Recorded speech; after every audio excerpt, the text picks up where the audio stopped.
ओम श्री गुरुवे नमः। अखंडमंडलाकारं व्याप्तं येन चराचरं तत्पदं दर्शितं येन तस्मै श्री गुरुवे नमः। ओम शांति शांति शांति। प्रणाम भगवान। मांडुक्य कार्य का प्रवचन व्यातथ्य प्रकरण स्वामी श्री अखंडानंद सरस्वती जी महाराज की व्याख्या, जिसमें भगवान पेज नंबर 237। हम लोग एक बार हरि बाबा जी महाराज के बांध पर थे। एक महाशय आए और बोले कि ईश्वर बिल्कुल निराकार है। मैंने उनसे पूछा कि तुम यह बताओ कि निराकार अनुभव का विषय होता है कि नहीं।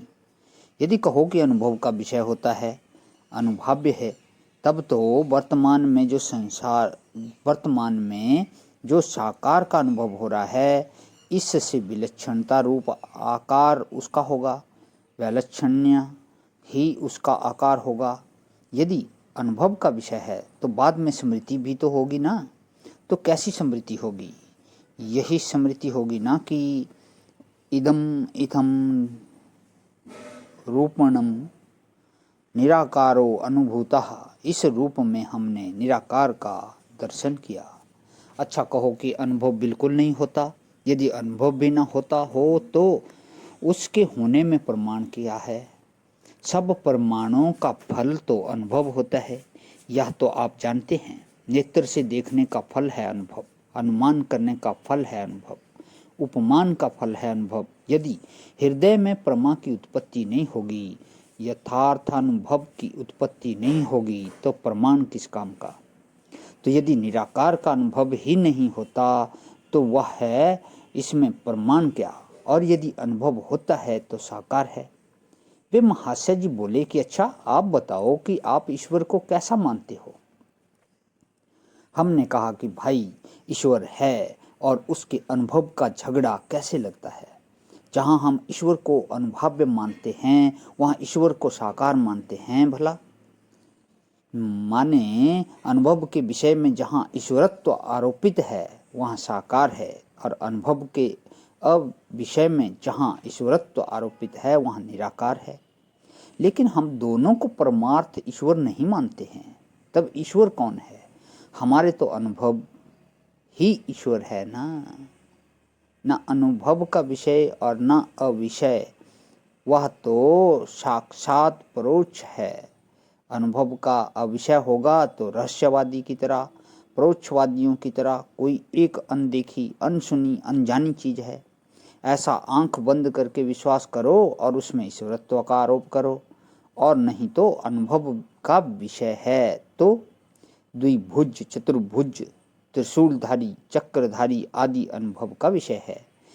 इसमें ईश्वर बुद्धि करो, ईश्वरत्व आरोपित करो, और यदि दोनों अध्यारोपों का अपवाद कर देना हो तो दोनों के अध्यारोप और अपवाद का जो दृष्टा साक्षी है वह अनुभव स्वरूप है, और वह परमार्थ ईश्वर है।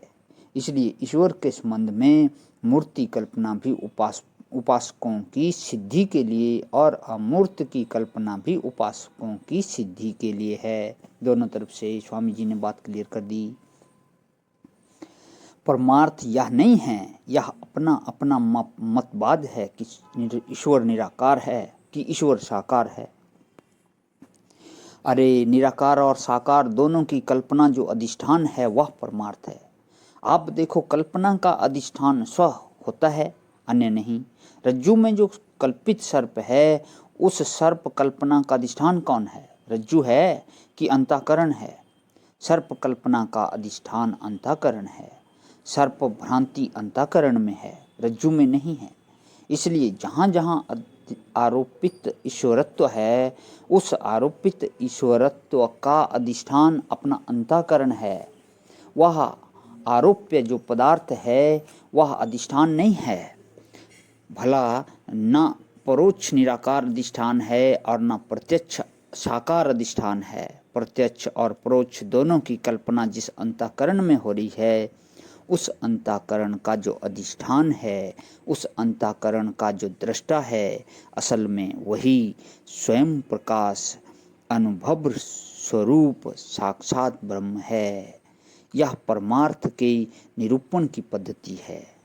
जिनको समझ ना आवे उनको भी सोचना चाहिए कि ईश्वर के बारे में जल्दी संतोष कर लेने का नहीं है। अपने स्वरूप का ठीक ठीक ज्ञान प्राप्त करने के लिए प्रयास करना चाहिए। और कई लोग तो महाराज बात समझ में ना आवे तब भी उसको महत्व देते हैं। हमारे श्रोता इतने उदार हैं। एक बार श्री करपात्री जी महाराज की वृंदावन में कथा हो रही थी, तो उस समय वे इतनी सरल भाषा नहीं बोलते थे, राजनीति की बात नहीं करते थे, बड़ी ही क्लिष्ट भाषा बोलते थे। उनको हजारों आदमी सुनने के लिए आते, तो जब सुनकर उठते तो कहते कि बहुत बढ़िया कथा हुई, बहुत बढ़िया प्रवचन हुआ। तो उनसे पूछो कि आखिर उन्होंने क्या कहा भाई, सो तो बताओ। तो बोले कि बे हमारे समझने की बात थोड़ी ही है, वह तो बड़े बड़े लोगों के समझने की बात है। तो ऐसी भी प्रशंसा होती है। तो नारायण जो नए नए अक्लमंद आए हों और उनकी समझ में बात ना आती हो, वे ऐसे तारीफ करें कि भाई बात बहुत बढ़िया कही गई, वह बड़े लोगों की समझ में आई, हमारी समझ में नहीं आई। आपको हम तारीफ करने का तरीका बता रहे हैं भला। प्रणाम भवन। आज यहाँ पे हमारा जो है अध्याय समाप्त होता है। देश काल का अनुसंधान चलेगा कल से, और मंत्र नंबर 24। तो आज यहीं विराम। ओम शांति शांति शांति।